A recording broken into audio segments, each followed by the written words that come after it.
Okay, so get this. We're diving into money as energy today. It's not just about dollars and cents, Mhm. but actually treating your finances like a power source that you can manage. We've got a bunch of your sources here. And it looks like you're ready to move beyond the typical budgeting basics and maybe even question the system a little bit. Yeah. What I find really fascinating about this whole money as energy approach is that it reframes the way we think about wealth. Instead of just thinking about accumulating money, it's more about strategically using your money to actually fuel the life that you want to live, really aligning your actions with what truly matters to you. I love that. It's kind of like instead of just trying to fill up the tank, we're trying to figure out what kind of engine do we actually want to power and how to get the most mileage out of the Aha. resources that we've got. Exactly. And a key principle here is understanding how to maximize your energy return on literally every financial activity. So just like you wouldn't waste your physical energy on a task that yields little result, right? You apply that same thinking to money. So how do we actually measure this energy return?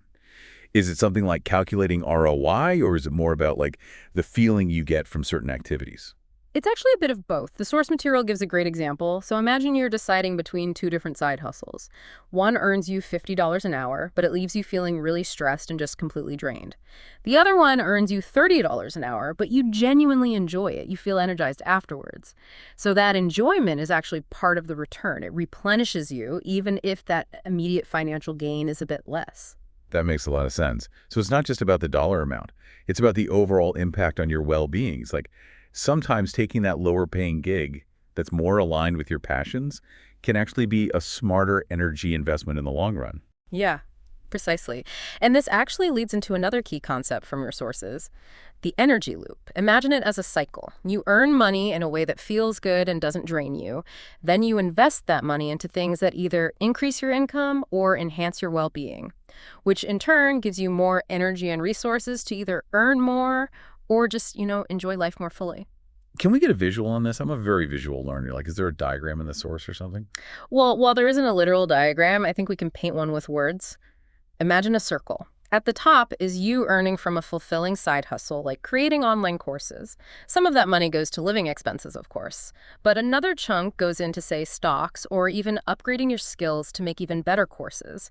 That investment brings in more income or gives you more free time, which you then reinvest into either making more courses or enjoying those activities that recharge you, leading back to even higher earning potential. It's a self-reinforcing cycle. Okay, I'm seeing the loop now. It's kind of like building a system where your money works as hard as you do. And maybe even harder. That's exactly the point. Hmm. The sources really emphasize building these positive feedback loops, not just to escape the rat race, but to create a life where your finances are constantly working in your favor, fueling your goals and also your well-being. Yeah. It's not about just running on the hamster wheel anymore. It's about building a financial engine that actually propels you forward. I love that. Speaking of escaping the rat race, your sources do get pretty real about how the system can feel rigged against us. They dive into things like debt-based economies, wage slavery, even consumer traps that are designed to keep us spending and needing more money. Oh, yeah. I've definitely felt that trap. It's like you're constantly running to catch up, but never actually getting ahead. So is there even a way out, or are we all just doomed? No need for the doom and gloom just yet. What's empowering about these sources is that they don't just point out the problems, they offer a potential escape plan. It's a multi-phase process, starting with what they call survival mode. Okay, survival Uh, mode. Sounds intense. What does that entail? Like building a bunker and stocking up on canned goods. Not quite that dramatic, but the principle is similar. The source material really emphasizes reducing your dependence on that system that's causing you so much stress.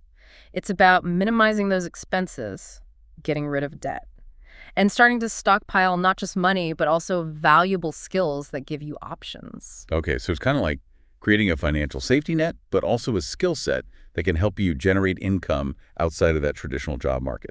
Precisely. Think of it as building up your energy reserves. The source highlights the importance of having an emergency fund, not just for those unexpected expenses, but as a psychological buffer. Knowing you have some financial security, it can make you less likely to make those desperate decisions that might drain your energy in the long run.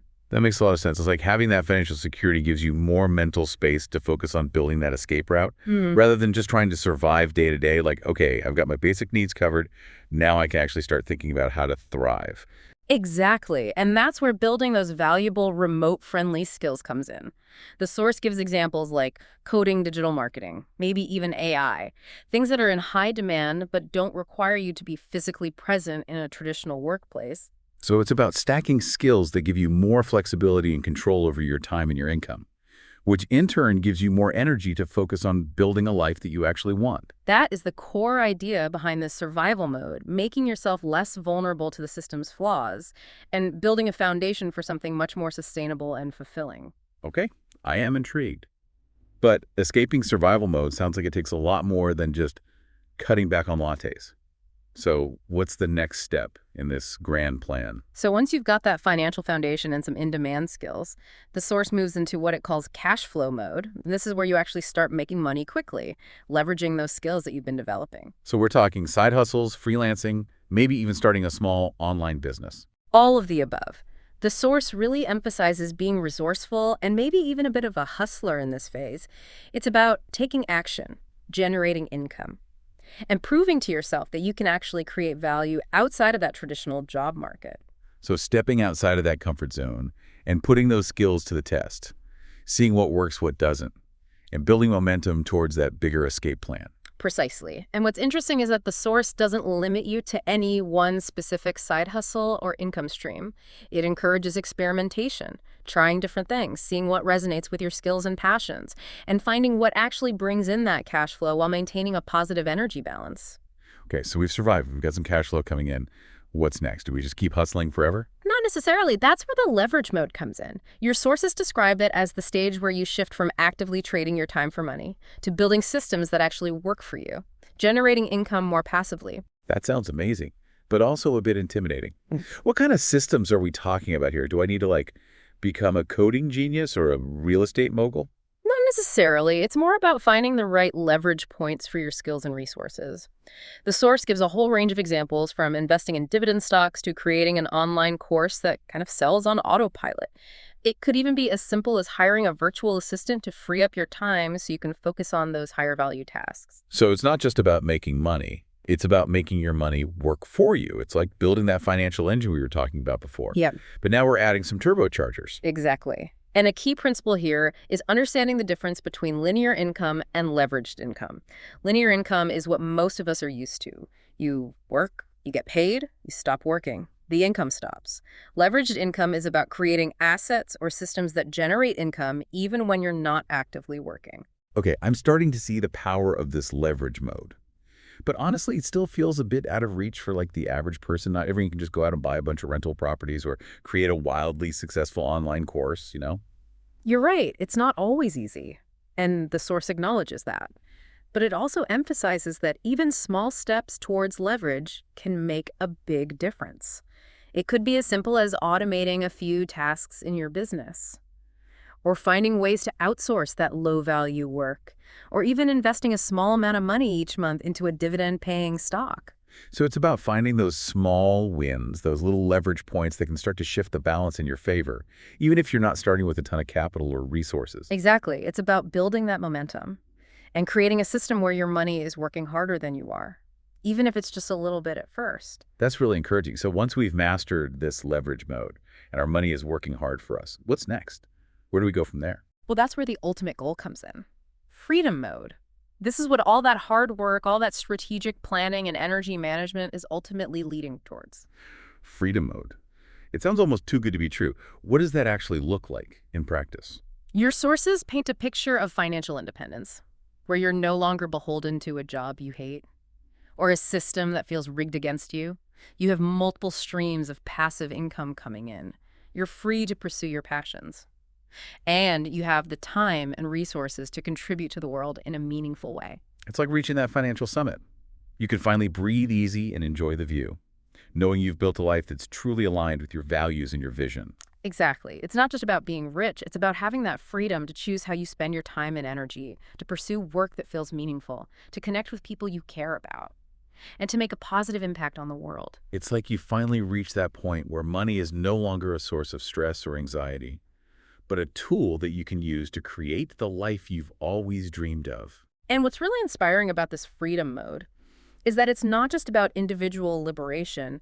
Your sources emphasize the importance of using your newfound freedom and resources to help others escape the system as well, whether it's through mentoring, sharing knowledge, or supporting causes that align with your values. So it's like once you've reached that summit, Yeah. you reach back and help others climb up too. It's about creating a ripple effect of positive change and building a more equitable and sustainable world for everyone. Absolutely.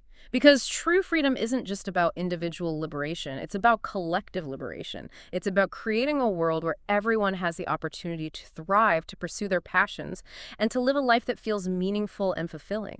I think it's building up an emergency fund, having a plan for unexpected expenses, and making sure we're not overextending ourselves financially. Exactly. It's about creating that sense of safety and security around our finances, so we're not constantly living on the edge, feeling stressed and depleted. And just like a power source needs to be used wisely to get the most out of it, we need to be intentional about how we invest our financial energy, making sure it's supporting those things that truly matter to us. That means prioritizing those investments that align with our values, our goals, and our vision for a good life, whether it's investing in our education, our health, our relationships, experiences that bring us joy, or even starting a business or pursuing a passion project. So it's not just about saving money or paying down debt.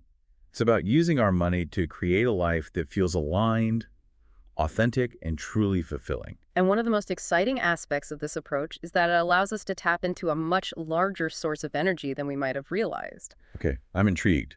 What do you mean by a larger source of energy? Well, when we shift our mindset from scarcity to abundance and start seeing money as a renewable resource that can be generated and circulated, we open ourselves up to a whole new world of possibilities. It's like we're tapping into a universal power source rather than just relying on our own limited resources. Exactly. And one of the most powerful ways to do this is through the principle of generosity. Generosity. How does giving away money help us align our finances with our energy?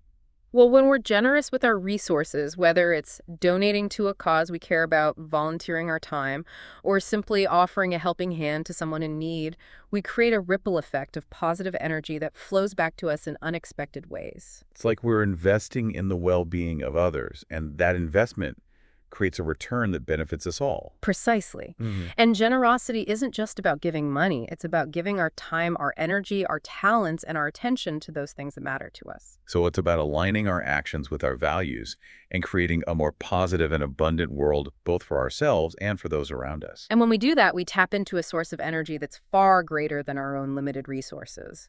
It's the energy of connection, of purpose, and of making a difference in the world. That's a beautiful way to think about it. Okay. So as we wrap up this deep dive into money as energy, what's the key takeaway for our listener? The key takeaway is this. Money is a tool, a form of energy that can be used to create the life you desire. It's not about chasing after wealth for the sake of wealth. It's about aligning your financial choices with your values, your passions, and your purpose. It's about seeing money not as a source of stress or scarcity, but as a resource that can be used to fuel a life that feels authentic, aligned, and truly fulfilling. And it's about remembering that even though the system might not always make it easy, it is possible to break free from the traditional rules, create your own path, and build a life that feels abundant, joyful, and truly worth living. So if money is energy, what kind of life will you power?